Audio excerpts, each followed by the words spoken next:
যেমন একটা গাড়ি যখন নষ্ট হয় তখন তাকে কি করা হয়, একটা মেরামতের জন্য একটা ব্যবস্থা করে দেয়। আবার একটা মানুষ বেশি অসুস্থ হয়ে পড়লে তাকে কি করা হয়, আইসিইউতে নেওয়া হয়, ইউসিইউতে নেওয়া হয়। কেন নেওয়া হয়? কারণ ওইখানে সার্বক্ষণিকভাবে ডাক্তারের তত্ত্বাবধানে থাকবে, আর বাহিরের জার্ম তথা যে জীবাণুগুলো আছে, যে জীবাণুগুলো মানুষ ওই রোগীকে আক্রমণ করতে না পারে, এই জন্য একটা আলাদা কেয়ার সেশন, একটা কেয়ার ইউনিট করা হয়, যেখানে তাকে সুন্দরভাবে রক্ষণাবেক্ষণ করা হয়। ঠিক একটা মাস আল্লাহ তাআলা আমাদেরকে দিয়েছিলেন যাতে করে আমরা একটি মাস মানে সুন্দর করে নিজের গুনাহগুলোকে সুন্দর করে সেরে উঠতে পারি। এরপরে বাকি যে 11টি মাস আমরা আবার চলবো, এই 11টি মাসের জন্য আমরা কিছু পাথর সংগ্রহ করতে পারি। এই জন্যই এই মাসটা দেওয়া হয়েছিল। এই মাসটা শুধুমাত্র খাওয়া দাওয়া আর ঘুম পড়া আর কি বাজার করা, এই জন্য আল্লাহ তাআলা এই মাসটা দেন নাই। মুমিনের জন্য এই বড় একটা মাস ছিল, সফলতার মাস। যে এই সফল হতে পারলো না, সে কি সবচেয়ে বড় হতভাগ্য। রাসূল করিম সাল্লাল্লাহু আলাইহি ওয়াসাল্লামের সেই হাদিসে আবার আমরা ফিরে যেতে পারি যে রাসূল করিম সাল্লাল্লাহু আলাইহি ওয়াসাল্লাম 3 জায়গায় আমিন বলেছিলেন। তার একটা জায়গা ছিল, যে ব্যক্তি রমজান মাস পেল অথচ গুনাহ খাতা মাফ করতে পারলো না, তার ধ্বংস হোক, তার সর্বনাশ হোক, তার নাক ধুলায় মলিন হোক। যেটার ব্যাপারে রাসূল করিম সাল্লাল্লাহু আলাইহি ওয়াসাল্লাম আমিন বলেছেন আর বদদোয়া করেছিলেন কে? হযরত জিবরাইল আলাইহিস সালাতু ওয়াস সালাম। দুইজনই 100% নিষ্পাপ আল্লাহর সৃষ্টি। এই দুইজন ব্যক্তি আল্লাহ তাআলার কাছে বদদোয়া করেছেন, আরেকজনের আমিন বলেছেন। এটা কত বড় সর্বনাশের কারণ হতে পারে আমি আপনি চিন্তাও করতে পারবো না। সম্মানিত হাজিরিন, এজন্য আলহামদুলিল্লাহ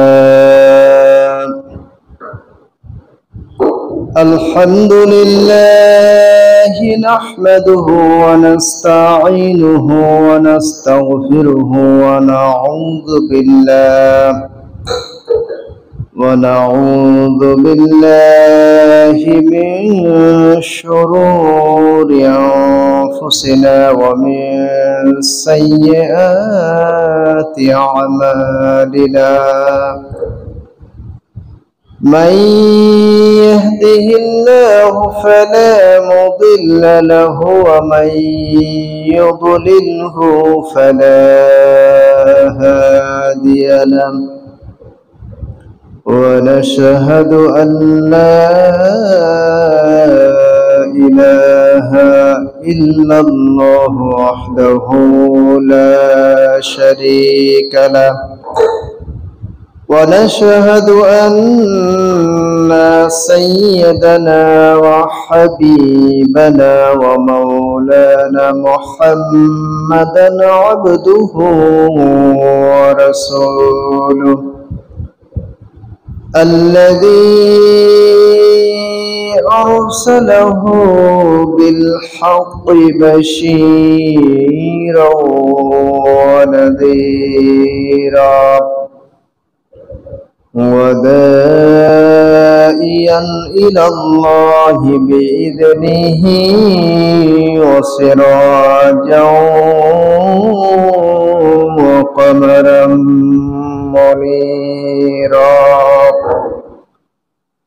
فقد قال الله تعالى في كلامه المجيد والفرقانه الحميد أعوذ بالله من الشيطان الرجيم بسم الله الرحمن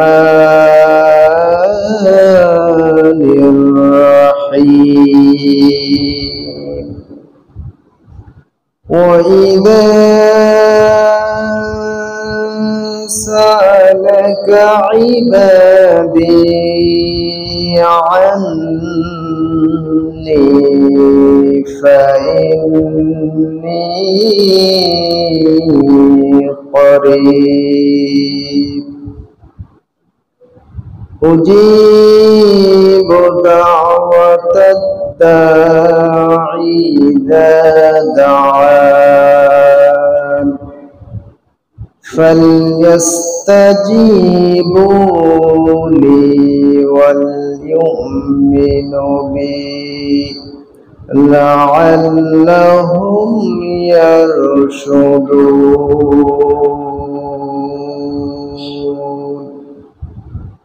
وقال رسول الله صلى الله عليه وسلم: من لم يسأل الله يغضب عليه، أو كما قال عليه الصلاة والسلام. আলহামদুলিল্লাহ, আল্লাহ সুবহানাহু ওয়া তাআলার শাহী দরবারে শুকরিয়া জ্ঞাপন করছি যে রব্বে করিম আমাদেরকে পবিত্র জুমাতুল বিদা তথা রমজান মাসের শেষ জুমায় আমাদেরকে সমবেত হওয়ার সুযোগ দান করেছেন। এজন্য আমরা অন্তরের স্থল থেকে সেই রব্বে করিমের শাহী দরবারে শুকরিয়া জ্ঞাপন করছি। সকলে বলছি আলহামদুলিল্লাহ। সম্মানিত হাজিরিন, আমাদের মধ্য থেকে একটি একটি করে আজকে 25তম রোজা বিদায়ের পথে। আর মাত্র 5টি রমজান আছে, রোজা আছে। আমরা যদি পিছনের দিকে তাকাই, আসলে আমরা কতটুকু আল্লাহ তাআলার পক্ষ থেকে রহমত পেয়েছি, কতটুকু আল্লাহ তাআলার পক্ষ থেকে মাগফিরাত পেয়েছি, কতটুকু আল্লাহ তাআলার পক্ষ থেকে নাজাত পেয়েছি, এটা একটু বিশ্লেষণ করা দরকার। আমরা যদি একটু চিন্তা করি, একটু ভাবি, তাহলে আমরা বুঝতে পারবো যে আল্লাহ তাআলার পক্ষ থেকে আসলে আমরা কতটুকু রহমত পেয়েছি। আমার রাসূল মকবুল সাল্লাল্লাহু আলাইহি ওয়াসাল্লাম বলেছেন, যেই বান্দার উপর আল্লাহ তাআলা খুশি হয়ে যান, যে বান্দার উপর আল্লাহ তাআলা রহম নাজিল করেন, যে আল্লাহ তাআলা যে বান্দাকে মাফ করে দেন, তার 2টি কোয়ালিটি তৈরি হয়। কয়টা? 2টা। 1 নম্বর কোয়ালিটি হচ্ছে সে আল্লাহর ইবাদতে বেশি বেশি মশগুল হওয়ার সুযোগ পেয়ে যায়। সুবহানাল্লাহ। 2 নম্বর হচ্ছে সে গুনাহ থেকে বেঁচে থাকতে সক্ষমতা লাভ করে। তাহলে এখন আমরা একটু চিন্তা করি যে আল্লাহ তাআলা আমাদেরকে ক্ষমা করছেন কিনা, বা আল্লাহ তাআলা আমাদেরকে রহমত নাজিল করছেন কিনা। যদি করে থাকেন, তাহলে আমাদের বিগত দিনের যে ইবাদত যেটা ছিল, তার চেয়ে বেশি গুণে ইবাদতের মধ্যে আন্তরিকতা, তারপরে হচ্ছে ইবাদতের ভিতরে প্রশান্তি আমরা খুঁজে পেতাম। কিন্তু আসলে পাচ্ছি কিনা, এটা যার যার বিবেকের কাছে প্রশ্ন করলেই পাওয়া যাবে। 2 নম্বর হচ্ছে যে আমরা গুনাহ থেকে মুক্ত থাকতে পারছি কিনা। যদি গুনাহ থেকে মুক্ত থাকতে পারি আর ইবাদতে যদি আমি মশগুল হতে পারি, তাহলে মনে করতে হবে আল্লাহ তাআলা হয়তো আমাদের উপর রহমত নাজিল করেছেন। আর যদি এটা না হয়, তাহলে মনে করতে হবে হয়তো আল্লাহ তাআলা আমাদের উপর রহমত নাজিল করতে পারেন নাই, বা আল্লাহ তাআলা আমাদের উপর রহমত নাজিল করেন নাই। সম্মানিত হাজিরিন, রমজানের গুরুত্বপূর্ণ একটি বিষয় হচ্ছে আল্লাহ তাআলার কাছে চাওয়া, দোয়া করা, বেশি বেশি দোয়া করা। সেটা হোক দুনিয়ার কোনো বা আখিরাতের কোনো, সর্ব বিষয় আমরা দোয়া করব, বেশি বেশি দোয়া করব। আল্লাহ তাআলা আমাদেরকে অসংখ্য দোয়া শিখিয়ে দিয়েছেন। আল্লাহ তাআলা বলেন, রব্বানা আতিনা ফিদ দুনিয়া হাসানা ওয়া ফিল আখিরাতি হাসানা ওয়া কিনা আযাবান নার। আল্লাহ দুনিয়ার জন্য চাইতে বলেন নাই খালি, বা আখিরাতের জন্য খালি চাইতে বলেন নাই, বরঞ্চ আল্লাহ তাআলা বলেছেন তোমরা দুনিয়ার জন্য চাও, আখিরাতের জন্য চাও। রব্বানা আতিনা ফিদ দুনিয়া, আল্লাহ আমাদের দুনিয়ার কল্যাণ দান করো, ওয়া ফিল আখিরাতি হাসানা, আখিরাতের কল্যাণ দান করো, ওয়া কিনা আযাবান নার, আমাদেরকে জাহান্নামের আগুন থেকে বাঁচাও। আল্লাহ রাসূল সাল্লাল্লাহু আলাইহি ওয়াসাল্লামকে সাহাবায়ে কেরাম প্রশ্ন করে, ইয়া রাসূলুল্লাহ, আমরা যে আল্লাহকে ডাকি, সে আল্লাহ কোথায়? আমরা কি আল্লাহকে জোরে ডাকবো নাকি আস্তে ডাকবো? আল্লাহ রাসূল সাল্লাল্লাহু আলাইহি ওয়াসাল্লাম চুপ হয়ে গেলেন, কোনো কথা বললেন না। এরপরেই আল্লাহ তাআলা আয়াত নাযিল করলেন, وَإِذَا سَأَلَكَ عِبَادِي عَنِّي فَإِنِّي قَرِيبٌ। ওই যে আর যখন সালাকা, তোমাকে কেউ প্রশ্ন করে, ইবাদি, আমার কোন বান্দা, আন্নি, আমার ব্যাপারে, ফাইন্নি করিব, তুমি তাদেরকে বলে দাও আমি দূরে কোথাও না, আমি তোমাদের কাছেই রয়েছি। সুবহানাল্লাহ। মিন হাবলিল ওয়ারিদ, কেউ কেউ বলেছেন যে সাহায্যের রক আছে, মোটা যে রকটা আছে, বলছে এই রকটা যতটা তোমাদের নিকটবর্তী আমি তার চেয়ে নিকটবর্তী। সুবহানাল্লাহ।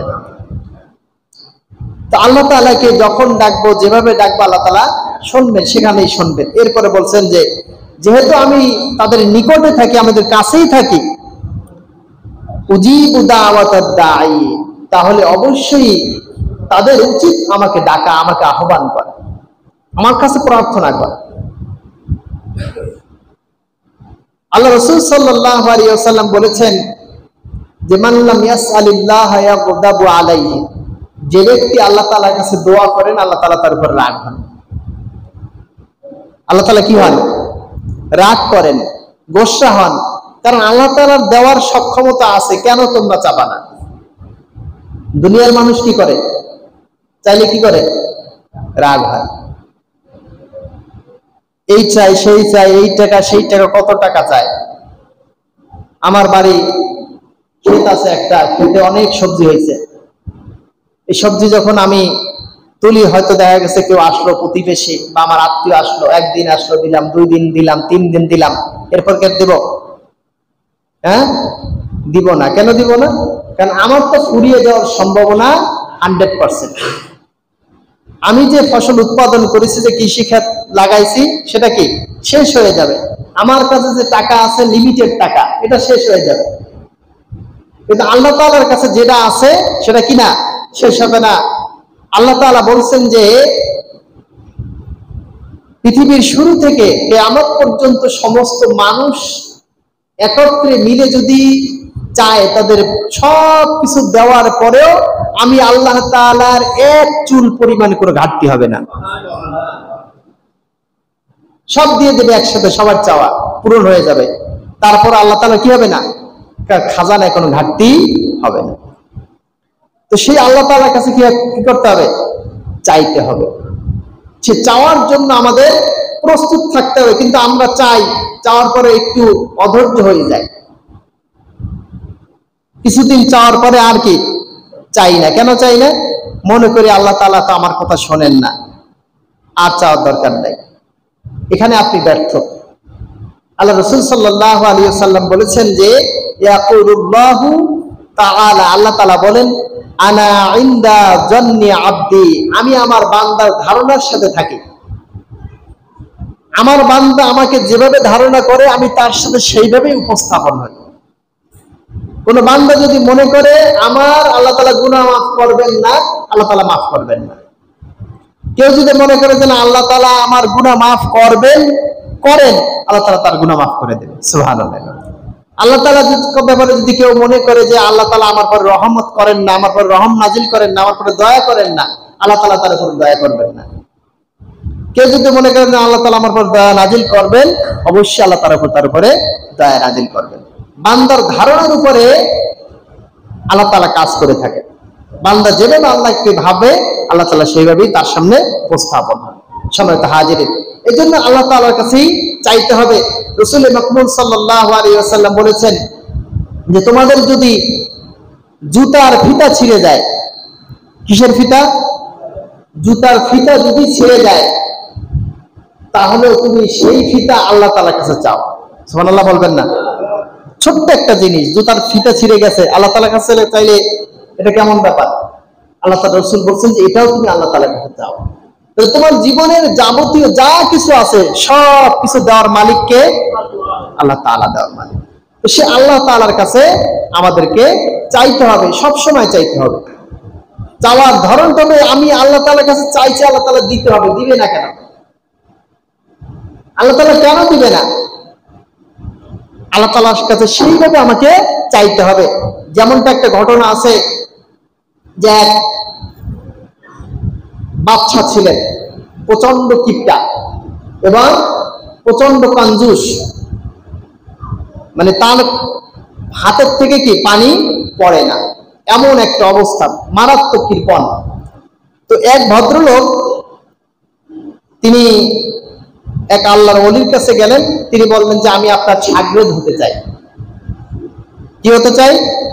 শাগরেদ হতে চাই, আপনার সেবায় থাকতে চাই, আমি আপনার কাছ থেকে কিছু নসিহত, দিনই কিছু ইসলাম আমি নিতে চাই, আমাকে নিজেকে সংশোধন করতে চাই, আমি আল্লাহর পথে চলতে চাই, এই জন্য আমি আপনার সঙ্গী হব। বলছে যে আমার সঙ্গীও অতটা সহজ না, তোমার ধৈর্যের পরীক্ষা দিতে হবে। বলছে কি? বলছে আমাকে অমুক বাচ্চার কাছ থেকে একটা কয়েল এনে দিতে হবে। কয়টা? একটা কয়েল এনে দিতে হবে। তো বলে যে ঠিক আছে, এই কোনো ব্যাপার নাকি। তিনি গেলেন, বারবার তারে গেটে ঢুকতে দিচ্ছে না, বের করে দিচ্ছে, আবার গেছেন, আবার বের করে দিচ্ছে, আবার গেছেন, আবার বের করে দিচ্ছেন, 10-12 বার যাওয়ার পরে একবার ঢুকতে দিচ্ছে। রাজার সাথে দেখা হয়েছে, তো যে বললেন যে আমার একটা টাকা দেয়। সে বললো যে না, টাকা দেওয়া যাবে না, আমি যদি 1 টাকা দিয়ে দিই তাহলে 1 টাকা কমে যাবে, আমি তোমার টাকা দিতে পারবো না, তুমি চলে যাও। সে নাসর বান্দা মোটে ছাড়ে না, ওই দিন তাড়াই দিছে, তার যে সেনাবাহিনী ছিল তাদেরকে দিয়ে ওরে বের করে দিছে রাজদরবার থেকে। আবার সে গেছে, আবার বের করে দিয়েছে। এরপরে শেষ না পেরে তার গায়ে জুতা মারছে, একটা ছেঁড়া জুতা ওই লোকের গায়ে মেরেছে, ওই ছেঁড়া জুতা তিনি নিয়ে আসছেন। এরপরে তিনি আবার গেছেন, আর একটা জুতা মারছে, ওইটাও নিয়ে আসছেন। এনে ওইটা মোটামুটি সুন্দর করে সেলাই টেলাই করে পালিশ করে তারপরে রাজার কাছে গেছেন। বলছে যে দেখেন, আপনি তো যদি টাকা দিবেন না, অন্তত আমি আপনার জুতা সেরে দিছি, এই পুরনো জুতা সেলাই করেছি, মেরামত করে দিয়েছি, এখন আমার একটা টাকা দেন। তখন সে চিন্তা করলো যে এত কাজ করছে, দেখ কাজের বিনিময়ে 1 টাকা দিয়ে দিল। ওই টাকা নিয়ে ওই আল্লাহর ওলির কাছে আসলেন। আল্লাহর ওলি বললেন যে দেখো, তুমি যতটা ধৈর্য নিয়ে, তুমি ধৈর্যের পরীক্ষা দিয়ে তুমি যে এই ব্যক্তির কাছ থেকে একটা টাকা নিয়ে আসলে, তুমি এই ধৈর্য ধরে যদি আল্লাহকে ডাকতে পারো, আল্লাহ তাআলা তোমার হয়ে যাবে। সুবহানাল্লাহ। আল্লাহ তাআলার সামনে এরকমই চাইতে হবে, আমরা অধৈর্য হলে হবে না। তো আমার চাওয়াটা তার কাছ থেকে পাইতে হবে, কারণ আমার তো অন্য জায়গা নাই যে জায়গা থেকে আমি পাবো, আছে নাকি বলেন? আমার যে রাশি গুনাহ, যেটা আমি প্রকাশ্যে করেছি, গোপনে করেছি, শিরিক, বিদআত, সগীরা কবিরা, জানা অজানা, নফসের তাড়নায়, শয়তানের ধোঁকায় পড়ে অসংখ্য গুনাহ করেছি। গুনাহ করতে করতে আমি ক্লান্ত হয়ে যাব। আল্লাহ তাআলা বলছেন যে আমি মাফ করতে করতে ক্লান্ত হব না। সুবহানাল্লাহ। তোমরা যতই গুনাহ করো, লা তাকনাতু মির রাহমাতিল্লাহ, আমার রহমত থেকে নিরাশ হবে না, বঞ্চিত হবে না। আমি মনে করবে যে আমি তোমাদের মাফ করতে পারি, এই ক্ষমতা আমার আছে, এটা তুমি চিন্তা করো। আমার কাছে চাও, আমার কাছে কি নাই যে তুমি চাও দিতে পারবো না? কি নাই এমন যেটা আমি দেওয়ার ক্ষমতা রাখি না, অন্য কেউ দিতে পারে? এমন কেউ আছে নাকি? কিছু বলেন। পৃথিবীতে কিছুই নাই যেটা আল্লাহ ছাড়া অন্য কেউ দিতে পারে, কেউ নাই। তো সেই আল্লাহ তাআলার কাছে চাইতে হবে, যেভাবে চাওয়া দরকার, যেভাবে চাইলে পরে আল্লাহ রাজি খুশি হন। এই রমজান মাস চলে যাচ্ছে আমাদের কাছ থেকে, আমরা হেলায় দুলায় সময় কাটিয়ে দিয়েছি। আর মাত্র 5টা দিন আছে আমাদের সামনে, আর 5-6টা ইফতারি আমরা হয়তো পাবো। ইফতারির সময় সামনে নিয়ে বেশি বেশি নিজের গুনাহের জন্য তওবা করা। কারণ আমরা এমনটা না হয় যে ঈদ মানে কি খুশি, নাকি? ঈদ মানে কি খুশি, কিন্তু আসলে কি সবার ঈদ হবে? হ্যাঁ, হয়তো সাময়িক আমরা একটু আনন্দ করবো যে নতুন পোশাক পরেছি, একটু সেন্ট মেখেছি, একটু নাস্তা খাইলাম, একটু গরুর গোশত খাইলাম, একটু ঘোরাফেরা করলাম, বাস। এইটা কি আনন্দ? আসলে এটা কি প্রকৃত আনন্দ? এটা আসল আনন্দ না। আসল আনন্দ তখনই আমাদের হবে যখন আমরা আল্লাহ তাআলার পক্ষ থেকে ঘোষণা পেয়ে যাব, যা তোকে আমি মাফ করে দিলাম। আমার নতুন পোশাকের কোনো দাম নাই যদি আল্লাহ তাআলা আমাকে মাফ না করে। আর আমি যদি ছেঁড়া পোশাক পরে যদি ঈদগাহে আসি, আর আল্লাহ তাআলা যদি আমাকে ক্ষমাপ্রাপ্তদের অন্তর্ভুক্ত করে যায়, এটি আমার জন্য সবচেয়ে বড় পাওয়া, সবচেয়ে আনন্দের বিষয়। আমরা নতুন পোশাক পরার জন্য সবাই ব্যস্ত, কিন্তু নতুন একটা উদ্যমে নতুন একটা জীবন পরিচালনা করব। একটা মাস আল্লাহ ট্রেনিং সেশন দিয়েছেন, যে ট্রেনিং সেশনের মাধ্যমে আমরা অনেক কিছু নিজেকে শুধরাই নিতে পারবো। যেমন একটা গাড়ি যখন নষ্ট হয় তখন তাকে কি করা হয়? একটা মেরামতের জন্য একটা ব্যবস্থা করে দেয়। আবার একটা মানুষ বেশি অসুস্থ হয়ে পড়লে তাকে কি করা হয়? আইসিইউতে নেওয়া হয়, ইউসিইউতে নেওয়া হয়। কেন নেওয়া হয়? কারণ ওইখানে সার্বক্ষণিকভাবে ডাক্তারের তত্ত্বাবধানে থাকবে, আর বাহিরের জার্ম তথা যে জীবাণুগুলো আছে, যে জীবাণুগুলো মানুষ ওই রোগীকে আক্রমণ করতে না পারে, এই জন্য একটা আলাদা কেয়ার সেশন, একটা কেয়ার ইউনিট করা হয়, যেখানে তাকে সুন্দরভাবে রক্ষণাবেক্ষণ করা হয়। ঠিক একটা মাস আল্লাহ তাআলা আমাদেরকে দিয়েছিলেন যাতে করে আমরা একটি মাস বসে সুন্দর করে নিজের গুণাগুলোকে সুন্দর করে সেরে উঠতে পারি। এরপরে বাকি যে 11টি মাস আমরা আবার চলবো, এই 11টি মাসের জন্য আমরা কিছু পাত্র সংগ্রহ করতে পারি। এই জন্যই এই মাসটা দেওয়া হয়েছিল। এই মাসটা শুধু কত খাওয়া দাওয়া আর ঘুম পড়া আর কি বাজার করা, এই জন্য আল্লাহ তাআলা এই মাসটা দেন নাই। মুমিনের জন্য এই বড় একটা মাস ছিল, সফলতার মাস। যে এই সফল হতে পারলো না, সে কি সবচেয়ে বড় হতভাগা। রাসূল করিম সাল্লাল্লাহু আলাইহি ওয়াসাল্লামের সেই হাদিসে আবার আমরা ফিরে যেতে পারি যে রাসূল করিম সাল্লাল্লাহু আলাইহি ওয়াসাল্লাম 3 জায়গায় আমিন বলেছিলেন। তার একটা জায়গা ছিল, যে ব্যক্তি রমজান মাস পেল অথচ গুনাহ খাতা মাফ করতে পারলো না, তার ধ্বংস হোক, তার সর্বনাশ হোক, তার নাক ধুলায় মলিন হোক। যেটার ব্যাপারে রাসূল করিম সাল্লাল্লাহু আলাইহি ওয়াসাল্লাম আমিন বলেছেন আর বদদোয়া করেছিলেন কে? হযরত জিবরাইল আলাইহিস সালাতু ওয়াস সালাম। দুইজনই 100% নিষ্পাপ আল্লাহর সৃষ্টি। এই দুইজন ব্যক্তি আল্লাহ তাআলার কাছে বদদোয়া করেছেন, আরেকজনের আমিন বলেছেন। এটা কত বড় সর্বনাশের কারণ হতে পারে আমি আপনি চিন্তাও করতে পারবো না। সম্মানিত হাজিরিন, এই জন্য সেই রব আমাদেরকে যে সুযোগটা দিয়েছেন, আমার দোয়ার ভিতরে সবচেয়ে বড় চাওয়া হচ্ছে আল্লাহ তুমি আমাকে মাফ করে দাও। সবচেয়ে বড় চাওয়া এটা। কারণ যে ব্যক্তি, আল্লাহ রাসূল সাল্লাল্লাহু আলাইহি ওয়াসাল্লাম বলেছেন, যে ব্যক্তি নিজের উপরে তাওবাকে ইস্তেগফারকে লাজিম করে নেয়, নিয়মিত করে নেয়, অত্যাবশ্যক করে নেয়, যে সব সময় তওবা করতে থাকে তার গুনাহের কারণে, আল্লাহ রাসূল সাল্লাল্লাহু আলাইহি ওয়াসাল্লাম বলেছেন যে আল্লাহ তাআলা তাকে এমন জায়গা থেকে রিজিকের ব্যবস্থা করে দেবেন সে তা কখনো কল্পনায় আনতে পারে না। সুবহানাল্লাহ। এমন জায়গা থেকে রিজিকের ব্যবস্থা করে দেবেন। তো সেই রব যিনি আমাকে সুযোগ দিয়েছেন চাওয়ার জন্য, দুনিয়ার মানুষ চাইলে বিরক্ত হয়, আল্লাহ তাআলা কি হন না? বিরক্ত হন না, বরঞ্চ না চাইলে রাগ হয়, না চাইলে রাগ হয়। সেই যে রব আমাকে সৃষ্টি করেছেন, আবার চাওয়ার সুযোগ দিয়েছেন যে চাও আমার কাছে, বারবার চাও, যত বেশি চাও তত বেশি দেবো, আমি চাইতে থাকো খালি আমার সাথে, কিন্তু তোমাকে ধৈর্য ধরে চাইতে হবে, তাড়াহুড়ো করলে হবে না, অস্থির হলে হবে না, ধৈর্য সহকারে চাইতে হবে।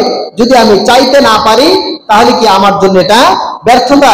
রাসূল করিম সাল্লাল্লাহু আলাইহি ওয়াসাল্লাম, দেখেন আমরা অনেক সময় দেখি যে একটা ছোট্ট বাচ্চা, তার কাছ থেকে একটু দুষ্টামি করার জন্য আমরা তার জন্য একটু খাবার কিনে আনি, তার কথাগুলো একটু বেঁধে যায়, একটু কথা বলে সুন্দর লাগে শুনতে, তখন কি করি? খাবার তো এনে সব তাকে ধরে দিই না, এই একটা দিই, আবার একটু কথা শুনি যে একটু বলতে, একটু এটা বল, একটু তার কাছ থেকে কথাগুলো শুনি। কেন শুনি?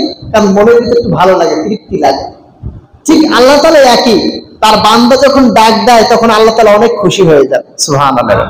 আল্লাহ তাআলা খুশি হন, আনন্দিত হন যে আমার বান্দা আমাকে ডাকছে। এই বান্দা যখন ডাক দেয় তখন আল্লাহ তাআলা কি খুব আনন্দ ফিল করেন। তখন আল্লাহ তাআলা ওই বান্দাকে অল্প একটু দেন, সব দেন না। কেন দেন না? যাতে করে বান্দা আবার তার কাছে ফিরে আসে, আবার যেন আসে, আবার যেন তার কাছে চায়, এজন্য একটু রেখে দেন। আবার যখন চায় আবার একটু দেন, আবার একটু রেখে দেন।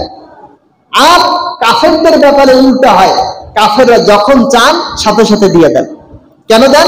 কারণ আল্লাহ তাআলা বলেন যে এই কাফেরের শব্দ আমার কাছে ভালো লাগে না, আমার পছন্দ হয় না, এরা আমাকে ডাকুক, এটা আমি চাই না, তুমি তাকে তার আগেই তাকে দিয়ে দাও, যাতে সে আমাকে না ডাকে। আমরা যদি সেই কাতারে চলে যাই যে আমি যদি আল্লাহকে না ডাকি, আমরা এত তাড়াহুড়ো করা মানে কি আমি সেই কাতারে অন্তর্ভুক্ত হয়ে যাওয়ার সম্ভাবনা থাকে। এই জন্য তো তাড়াহুড়ো করবো না। আমরা যুগে যুগে যত নবী এসেছে প্রত্যেকটা নবীকে আল্লাহ তাআলা পরীক্ষা করেছেন এবং তার ডাকে সাড়া দিয়েছেন। কোন সময়? চূড়ান্ত পর্যায়ে সাড়া দিয়েছেন। হযরত ইব্রাহিম আলাইহিস সালাম আল্লাহকে ডেকেছেন, আগুনের ভিতরে ফেলে দিয়েছেন আল্লাহ তাআলা। তার তাওহীদ প্রচার করতে গিয়ে আল্লাহ তাআলা তাকে আগুনের মধ্যে ফেলেছেন নমরুদের মাধ্যমে। পরীক্ষা ছিল কার? আল্লাহ তাআলা। সে পরীক্ষা কি হয়েছিলেন? উত্তীর্ণ হয়েছিলেন। তিনি 40 দিন যাবৎ আগুনের ভিতরে ছিলেন। কতদিন? 40 দিন। সে নবী করিম সেই ইব্রাহিম আলাইহিস সালাম বলেছেন যে আমি দুনিয়ায় যতদিন বেঁচে ছিলাম, এই 40 দিন যতটা আরামে ছিলাম, এরকম আর আরামে কোনোদিনও ছিলাম না। আগুনের ভিতরে আরামে ছিল। কিভাবে হয়েছে? আল্লাহ তাআলার রহমতের কারণে হয়েছে। হযরত ইউনূস আলাইহিস সালাম মাছের পেটে চলে গেলেন, অন্ধকারের ভিতরে হাবুডুবু খাচ্ছেন, সেখানে বসে আল্লাহকে ডাক দিলেন। তিনিও 40 দিন 40 রাত সেখানে কাটিয়েছেন। বলছেন যে আমি কি ওইখানে আরামে ছিলাম। প্রত্যেক নবীকে এরকমের, হযরত মূসা আলাইহিস সালাম তাকেও তিনি পরীক্ষা করেছেন। প্রত্যেক নবী পরীক্ষা দিয়েছেন, কেউ পরীক্ষার বাইরে ছিল না। তো প্রত্যেকে যেভাবে যেভাবে ডেকেছে, প্রত্যেকের দোয়াগুলো আল্লাহ তাআলা কোট করে দিয়েছেন। এই জন্য দোয়ার ক্ষেত্রে সবচেয়ে উত্তম হচ্ছে কোরআনের দোয়াগুলো বলা। আল্লাহ তাআলা যে কোরআনের ভাষাগুলো শিক্ষা দিয়েছেন, রব্বানা আতিনা ফিদ দুনিয়া হাসানা ওয়া ফিল আখিরাতি হাসানা ওয়া কিনা আযাবান নার, রব্বানা আতমিম লানা নূরানা ওয়াগফির লানা ইন্নাকা আলা কুল্লি শাইইন কাদির, রব্বানা হাব লানা মিন আজওয়াজিনা ওয়া যুররিয়াতিনা কুররাতা আইনি ওয়াজআলনা লিল মুত্তাকিনা ইমামা। এভাবে অসংখ্য দোয়া আল্লাহ তাআলা শিক্ষা দিয়েছেন। রব্বান্নি মাসসানি আদ-দুররু ওয়া আনতা আরহামুর রাহিমিন।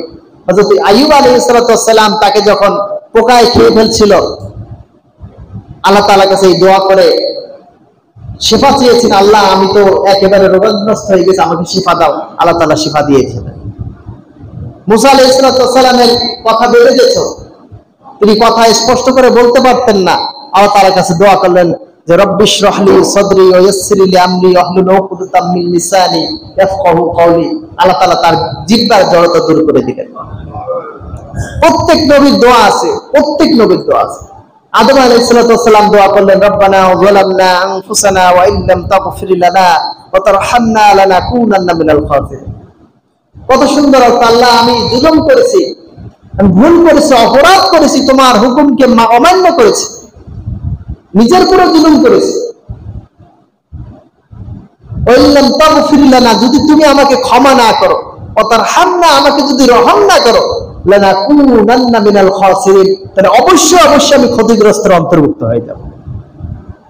দোয়া শিক্ষা দিয়েছে। আমাদেরকে মন চায় না যে নবীরা এরকম দোয়া করেছে আমরা একটু পড়ি? চায় আপনাদের মন? হ্যাঁ, মনে মনে চান, কিন্তু আসলে বাস্তবে চেষ্টা করেন না। একটু চেষ্টা চালান। আল্লাহ তাআলার অসংখ্য কোরআনের অসংখ্য দোয়া আছে।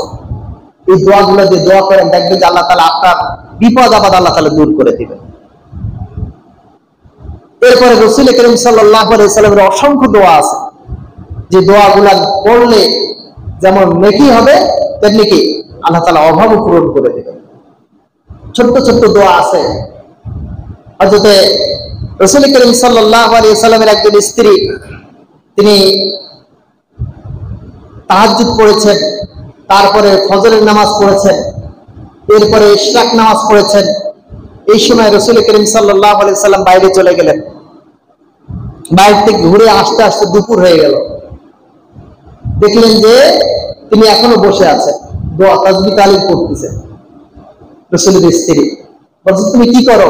বলছে, আমি তাসবিহ তাহলিল করতেছি, আল্লাহর প্রশংসা করতেছি, হামদ করতেছি। বলছে, আমি তোমাকে এমন একটা দোয়া শিক্ষা দেব কি, যে দোয়া পড়লে তুমি এই এতক্ষণে যত তোমার সওয়াব হয়েছে, তো এই 3 বার তুমি যদি সেটা পড়ো, তাহলে আল্লাহ তাআলা তার চেয়ে বেশি সওয়াব তোমার আমার নামে লিখে দেবেন। উম্মুল মুমিনিন তিনি বললেন যে ইয়া রাসূলুল্লাহ বলেন। তিনি বললেন, সুবহানাল্লাহি ওয়া বিহামদিহি আদাদা খালকিহি ওয়া রিদা নাফসিহি ওয়া জিনাতা আরশিহি ওয়া মিদাদা কালিমাতি। বলছে, এই দোয়াটা যদি কেউ পড়ে সকালে 3 বার, সন্ধ্যায় 3 বার, বলছে সারাদিন এবং সারা রাত তাসবিহ আদায় করলে যে সওয়াব পাওয়া যায়, সমপরিমাণ সওয়াব আল্লাহ তাআলা লিখে দিবেন। ওই আমার মন চায় না তো কোনোদিন একটু শিখি? কত গান, কত গজল আমরা শেখার চেষ্টা করি, এটা শেখার চেষ্টা করি না। সম্মানিত হাজিরিন, আমাদের রাসূল করিম সাল্লাল্লাহু আলাইহি ওয়াসাল্লামের শিখানো যে দোয়াগুলো আছে, এর চেয়ে উত্তম দোয়া হতে পারে না। উত্তম দোয়া হতে পারে না। দোয়াগুলো আমাদের শিখাই গেছেন যে তোমরা যখন বিপদে পড়বা তখন এগুলো বলবা। সারাদিন আপনি আমি যদি ক্ষতির থেকে বাঁচতে চাই, ফজরের পরে এবং মাগরিবের পরে 3টা বাক্য আছে যেটা বলা হয়েছে 3বার যদি পড়ে আল্লাহুম্মা বিসমিল্লাহিল্লাযী লা ইয়াদুররু মা ইসমিহি শাইউন ফিল আরদি ওয়ালা ফিস সামাই ওয়াস সামিউল আলিম। এই দোয়া যদি কেউ 3বার করে পড়ে, সকালে 3বার, সন্ধ্যায় 3বার, বলছে আল্লাহ তাআলা তাকে দুনিয়ার বিপদ আপদ থেকে হেফাজত করবে।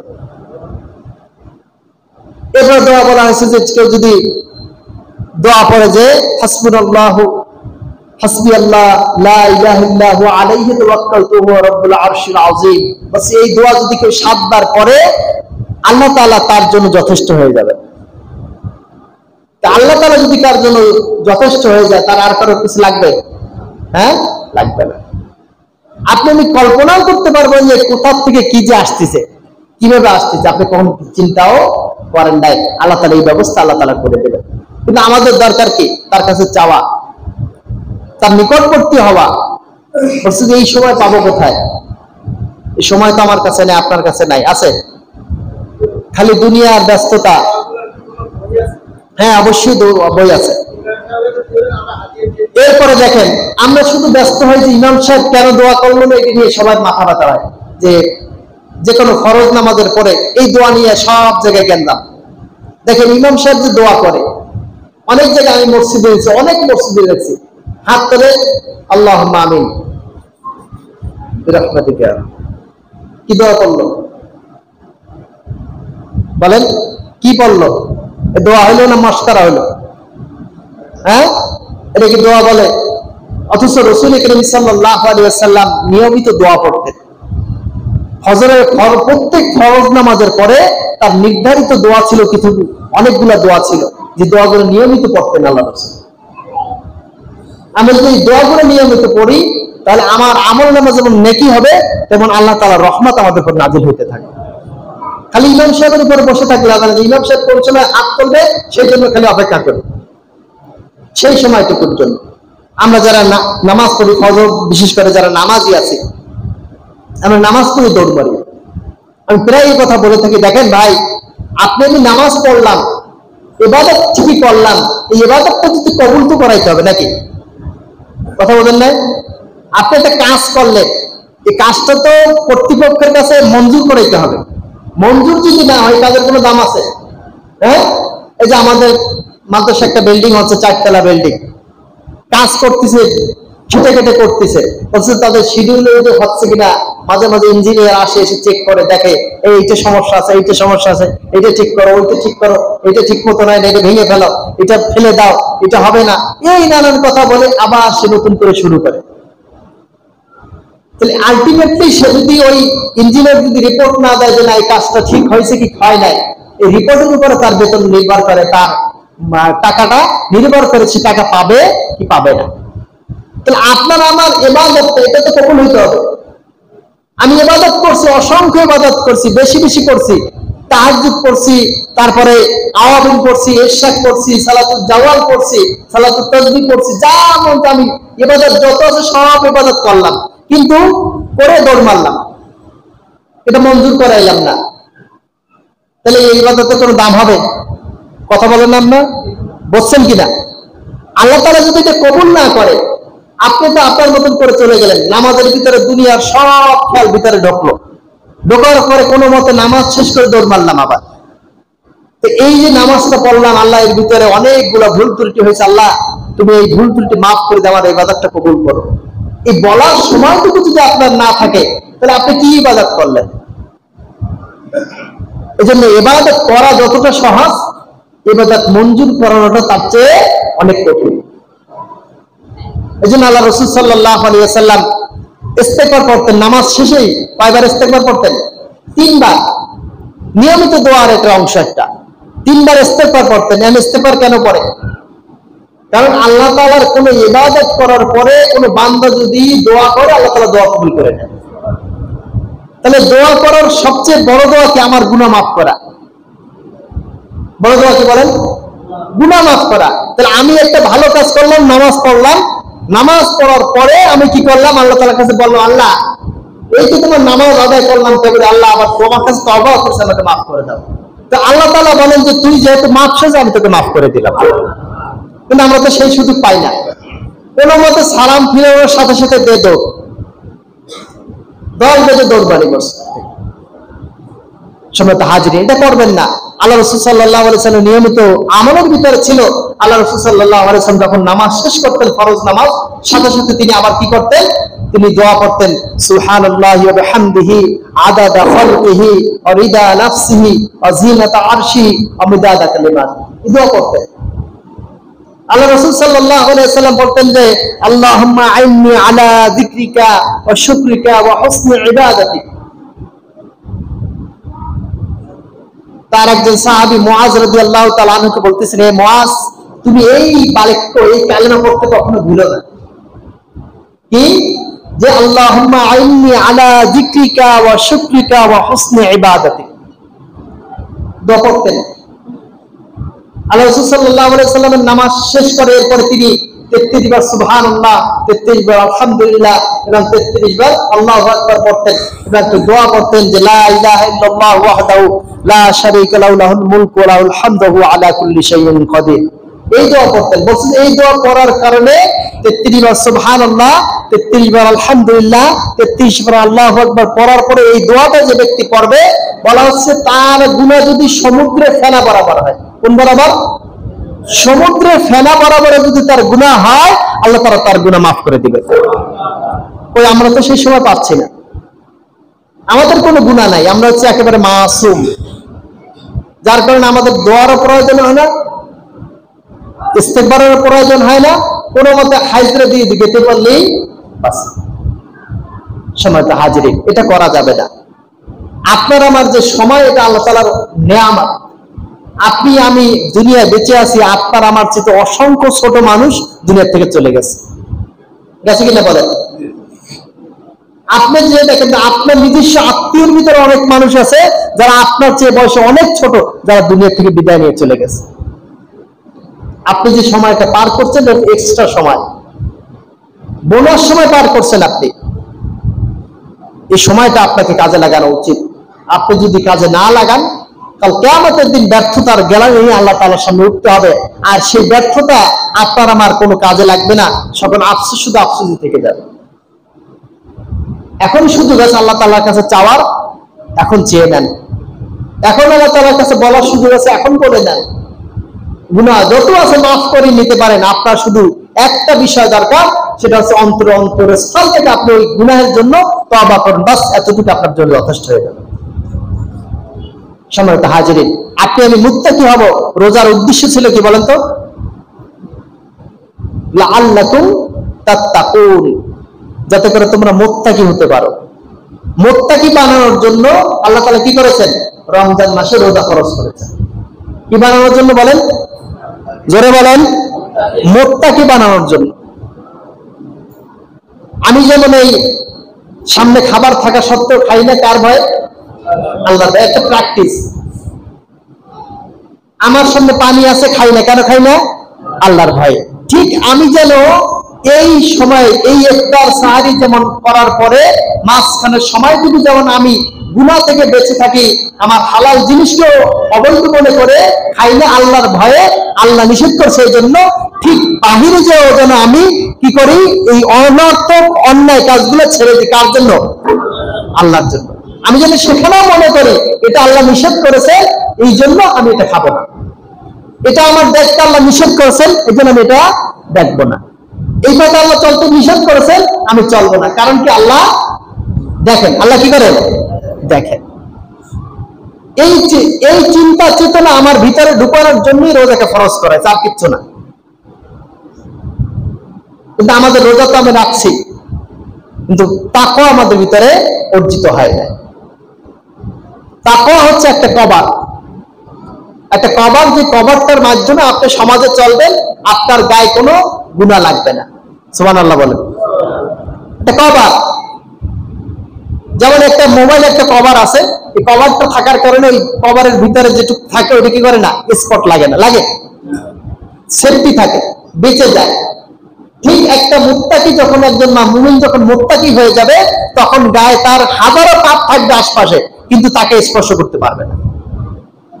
এটা হচ্ছে তাকওয়ার বড় একটা ফজিলত, বড় একটা গুণ।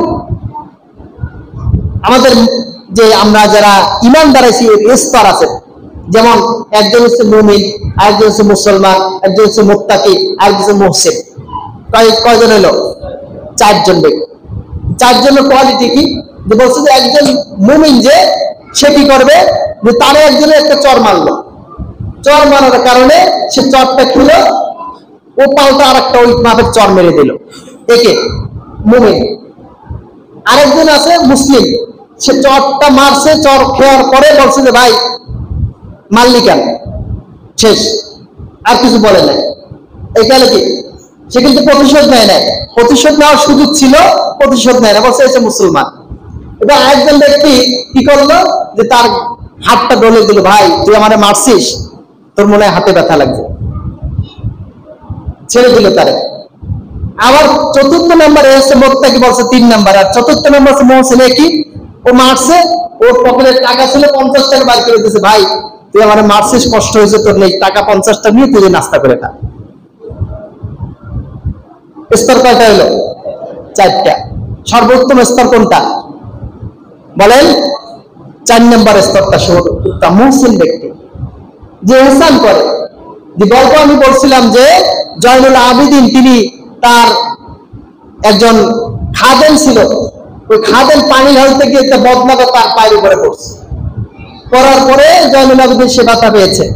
ব্যথা পাওয়ার কারণে ওই তার যে গোলাম ছিল, তার যে খাদেম ছিল, সে দোয়া মানে আয়াত করতে লাগলো, আল্লাযীনা ইউনফিকুনা ফিস সাররাই ওয়াদ দাররাই ওয়াল কাযিমিনাল গায়জ ওয়াল আফিনা আনিন নাস ওয়াল্লাহু ইউহিব্বুল মুহসিনিন। এই আয়াতটা পড়ছেন, পড়ার সাথে সাথে বললেন যে দাও, তোমার আজাদ করে দিলাম। সুবহানাল্লাহ বলবেন না? সে দোয়া পেতে বললো যে আয়াতের ভিতরে বললো যে যারা সচ্ছল অসচ্ছল অবস্থা আল্লাহর পথে ব্যয় করে, রাগকে দমন করে, কন্ট্রোল করে, রাগ আসলে রাগ দেখায় না, কন্ট্রোল করে ফেলায় এবং মানুষকে মাফ করে দেয়, বলছে এরা হচ্ছে মুহসিন, আল্লাহদেরকে ভালোবাসেন। এই আয়াতের অর্থ তারা জানতেন, বুঝতেন, এই জন্য সাথে সাথে বললেন যা, তোরে মাফ করে দিলাম আর তোরে আজাদও করে দিলাম। এসে মুহসিন ব্যক্তি। আমাদের সমাজে মুমিন আছে বলেন তো? মুমিনিতে প্রথম স্তর যেটা বললাম, একটা চর মারলো, চরের পরিবর্তে আর একটা চর মেরে দিল সম পরিমাণে। তা আমরা কি চরটাই সম পরিমাণে মারি না তার চেয়ে বেশি মারি?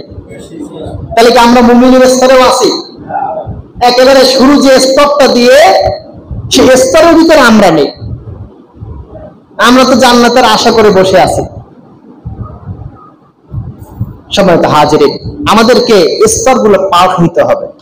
আমাদেরকে সর্বোচ্চ উত্তম যে স্তম্ভ যেটা আছে, সর্বোত্তম স্তর যেটা আছে, ওইখানে যাইতে হবে। এই জন্য ধাপে ধাপে ধাপে আল্লাহ তাআলা নিয়ে আসতেছেন। নামাজ দিয়ে কি বলেছে? ইন্নাস সালাতা তানহা আনিল ফাহশাই ওয়াল মুনকার। তুমি যদি নামাজ পড়ো তাহলে কি হবে? তুমি অন্যায় অশ্লীল কাজ থেকে বেঁচে থাকতে পারবা। আমরা নামাজ ঠিকই পড়ি, আবার অশ্লীল বেহায়াপনা কাজের সাথেও জড়াই, তাহলে নামাজ হচ্ছে না। হচ্ছে নামাজ বলেন? এবার বলা হচ্ছে কি, যাকাত তোমাকে পবিত্র করবে, তোমার মনটা পবিত্র করবে, তোমার সম্পদ পবিত্র করবে। ওই করতেছে যাকাত তো অনেকে দেয়, কিন্তু মাল কি বৈধ থাকে না হারাম থাকে? হারাম থাকে। হারাম খাবার খেয়ে কাবা শরীফে স্ট্যাটাস দেয়, আমি কাবার সামনে নামাজ পড়তেছি, আমার জন্য সবাই দোয়া করবে। দেখছেন স্ট্যাটাস? দেখছেন? বাংলাদেশের একজন স্বনামধন্য ব্যক্তি, ভ্যাকসিনকো কোম্পানির মালিক, যার ব্যাপারে বলা হচ্ছে দরবেশ বাবা। এই দরবেশ বাবা শেয়ার মার্কেট খেয়ে ফেলছে পুরোটাই। তারপরে ব্যাংকের টাকা, অসংখ্য টাকা নিয়ে নিয়ে ডিফল্ট দেখাইয়া মাফ করাই লিখছে। বলছে যে এরপরে কি হচ্ছে, এখন সে কাবা শরীফে গেছে, বলতেছেন যে আমি একেবারে ইমাম সাহেবের পাশেই নামাজ পড়বো, তারাবি পড়বো, ওখানে আমি ইতিকাফ করব, আপনারা সবাই আমার জন্য দোয়া করেন। বলেন এই ব্যক্তি ইবাদত কি কবুল হবে? হ্যাঁ, তোমার তো ইবাদত গোল্লাই গেছে, তুমি হাজার হাজার মানুষের টাকা নিজের পকেটে ঢুকাইছো। তুমি কিভাবে আশা করো যে আল্লাহ তোমাকে মাফ করে দিবেন? এটা কোনোদিনই সম্ভব নয়। সম্মানিত হাজিরিন, আমাদেরকে আল্লাহ তাআলার সামনে উপস্থিত হতে হবে। আমার দোয়া কবুল হচ্ছে না, তার ভিতরে বড় একটা কারণ হচ্ছে আমাদের খাবারটা হালাল না। খাবারটা কিনে বলেন হালাল না, কোনো না কোনো ভাবে হারামের সাথে আমরা জড়িত, কোনো না কোনো ভাবে আমরা যে কোনো পন্থায়, যে কোনো কায়দা দিয়ে, যে কোনো অ্যাঙ্গেল দিয়ে হোক হারাম আমাদের ভিতরে ঢুকতেছে। এই কারণে আমাদের ইবাদত গুলো কবুল হচ্ছে না, আমাদের দোয়া কবুল হচ্ছে না। সাহাবায়ে কেরামের সময় দোয়া করলে দোয়া কি হতো? কবুল হয়ে যেত। নামাজ পড়ে দোয়া করছেন, দোয়া কবুল হয়ে গেছে। একজন সাহাবীর ঘটনা এরকম আসছে যে রাসূল করিম সাল্লাল্লাহু আলাইহি সাল্লামের কাছে নতুন ইসলাম গ্রহণ করছেন। ইসলাম গ্রহণ করার পরে তিনি কাজ কাম নাই, কি করবেন? তার স্ত্রী বলতেছে, কি ব্যাপার, তুমি কাজ কাম করতেছো না, খাওয়া দাওয়া কি? বলছে, আমি তো নতুন মালিকের কাজ ধরছি, তো ওখান থেকে তো বেতন দিতে আসতেছে না, কি করবো? আল্লাহ রসুলের কাছে গেলেন, ইয়া রাসূলুল্লাহ কি করব, কাজ কাম নাই। বলছে, নামাজ পড়ো। নামাজ পড়ছে, বাসায় গেছে, কোনো খোঁজ খবর নাই। আবার গেছেন, আবার পড়ছেন, আবার পড়ছেন। তৃতীয় দিনে যখন পড়ে বাসায় গেছেন, যাই দেখতেছেন যে স্ত্রী বলছে, তো তোমার মালিক তো খুব ভালো। বলছে, কেন? বলছে, তোমার মালিক এই এই এই পাঠাই দিয়েছে। সুবহানাল্লাহ বলেন না। স্ত্রী ছিল কি? মুশরিক ছিল, তিনি ইসলাম গ্রহণ করে তখন বলছে যে আমি যে মালিকের ইবাদত কাজ করি, সে মালিকের পরিচয় আছে। বলছে, তুমি যে মালিকের গোলামি করো, যে মালিকের তুমি অধীন হয়েছো, আমিও সে মালিকের গোলাম হতে চাই, আমাকে কালেমা করে দাও। কিন্তু আমাদের তো নামাজে কি নাই, কোনো পাওয়ার নাই, পাওয়ারলেস সময় তো হাজিরে। এই জন্য আমাদের দোয়াগুলো ভালো করে করা দরকার। রমজান মাস দোয়া কবুলের মাস, আমরা এটাকে কাজে লাগাই চেষ্টা করব। এরপর হচ্ছে আমরা যে সামনে ঈদ আসছে, আর হয়তো কয়দিন আছে, 5 দিন। 5 দিন পরে হয়তো আমরা ঈদের দিন উদযাপন করব। ঈদের কিছু সুন্নাত কাজ আছে।